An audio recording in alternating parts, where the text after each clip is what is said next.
रात के आवरण में एक गांव गरीबी की दुर्गंध और भूख की चुभती चुप्पी से भरी भारी हवा के आगे झुक जाता है। जीर्ण शीर्ण झोपड़ियों से दुबले चेहरे झोंकते हैं, निराशा से खोखली आंखें। युवा राजन उदास दृश्य का सर्वेक्षण करता है। उसका माथा दुख से सिकुड़ा हुआ है। वह एक प्राचीन कुएं की ओर चलता है जिसके पत्थर समय और उपेक्षा से खराब हो गए हैं। प्राचीन कुआं एक मूक प्रहरी के रूप में खड़ा है जिसके पत्थर समय और उपेक्षा के निशान लिए हुए हैं। एक धुंधली अशांत फुसफुसाहट इसकी गहराई से निकलती है जो सरसराहट वाली हवा से मुश्किल से सुनाई देती है। रात के आवरण में राजन सावधानी से पुराने कुएं के पास जाता है जिसकी गहराई रहस्य से घिरी हुई है।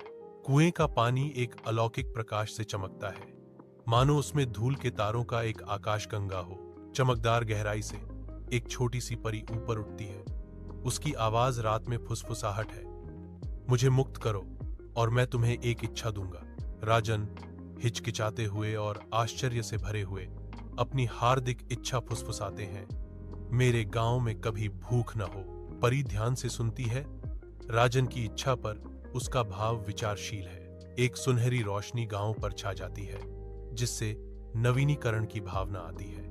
अनाज सुनहरे समुद्र की तरह चमकता हुआ उगता है, एक चमत्कारी दृश्य जो ग्रामीणों को विस्मय और खुशी से भर देता है। राजन चुपचाप देखता है।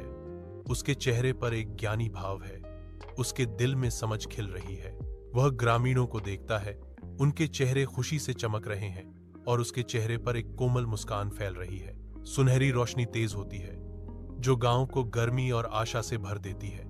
इस पल में चमत्कारों को शब्दों की आवश्यकता नहीं होती, वे महसूस किए जाते हैं, समझे जाते हैं और दिल में संजोए जाते हैं।